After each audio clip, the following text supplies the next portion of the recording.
Je leur ai envoyé des messagers avec cette réponse. J'ai un grand ouvrage à exécuter et je ne puis descendre. Le travail serait interrompu pendant que je le quitterai pour aller vers vous. Néhémie 6.3. Après quoi, je me levai pendant la nuit avec quelques hommes, sans avoir dit à personne ce que mon Dieu m'avait mis au cœur de faire pour Jérusalem. Néhémie 2.12. Ces deux fragments, j'ai un grand ouvrage à exécuter ce que mon Dieu m'avait mis au cœur de faire, nous introduisent dans la grande question exposée de façon historique dans le livre de Néhémie. Il y a trois aspects essentiels en vue d'une vie adéquate avec Dieu, d'une vie chrétienne de plénitude. Premièrement, il faut réaliser que Dieu est soucieux de l'accomplissement de quelque chose qui soit digne de lui. Nous n'irons pas très loin sur la voie qui mène à une pleine vie chrétienne ou à une vie avec Dieu, jusqu'à ce que nous soyons frappés et saisis par le fait que Dieu est réellement soucieux de l'accomplissement de quelque chose qui soit digne de lui. Deuxièmement, nous devons devenir conscients de la nature de cette grande chose qui se trouve dans le cœur de Dieu. De quoi Dieu est-il tellement soucieux? Et puis, nous devons être incités à coopérer avec lui. Pour une vie de plénitude avec Dieu, il est essentiel que nous, son peuple, parvenions à saisir ce à quoi Dieu aspire réellement, ce qui sera réellement digne de lui, et en outre, que nous en soyons si profondément remués qu'avec lui, nous y coopérions.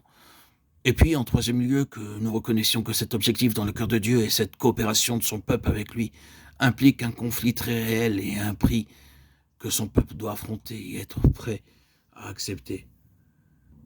Ces trois choses renferment en elles-mêmes les éléments et les traits distinctifs d'une pleine vie avec Dieu, et aucune d'entre elles ne peut être manquante. Le conflit et le prix seront eux-mêmes les évidences de la valeur de la chose dans laquelle le peuple de Dieu a été introduit et qui est si chère à son cœur. Là où il n'y a ni conflit ni prix à payer, on peut avoir des raisons d'éprouver que le résultat n'en vaut pas la peine. Je pense en tout cas que la manière de voir des apôtres était que le conflit représentait le complément de la vocation si grande et si élevée. Ici, de même, dans ce livre de Néhémie, nous trouvons ces trois choses qui nous sont présentées d'une façon très pleine et très puissante. Ce sont un grand prix, un grand ouvrage, un grand conflit. Le livre de Néhémie, comme vous le savez, et Néhémie lui-même sont une grande illustration historique d'une beaucoup plus grande réalité spirituelle. Ce que nous trouvons ici sur Terre, dans une histoire littérale, n'est que le reflet de ce qui se passe dans cette dispensation-ci, dans le domaine spirituel, de ce qui, dans cette dispensation, est tellement beaucoup plus grand que tout ce qui a pu être sur cette Terre dans les jours passés. Nous trouvons donc ici ces trois traits. Ce sont la muraille ou sa reconstruction. Voilà l'objectif, l'intention, la chose en vue.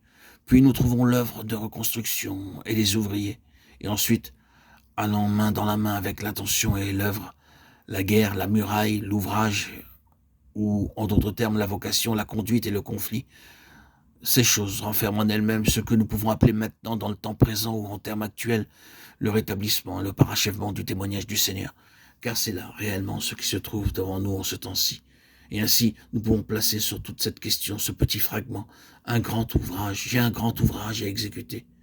Et c'est avec ce grand ouvrage que nous serons occupés selon que le Seigneur nous conduira pour les prochaines publications à partir du livre de Néhémie. Que Dieu puisse nous accorder la force de poursuivre ce cheminement jusqu'à son terme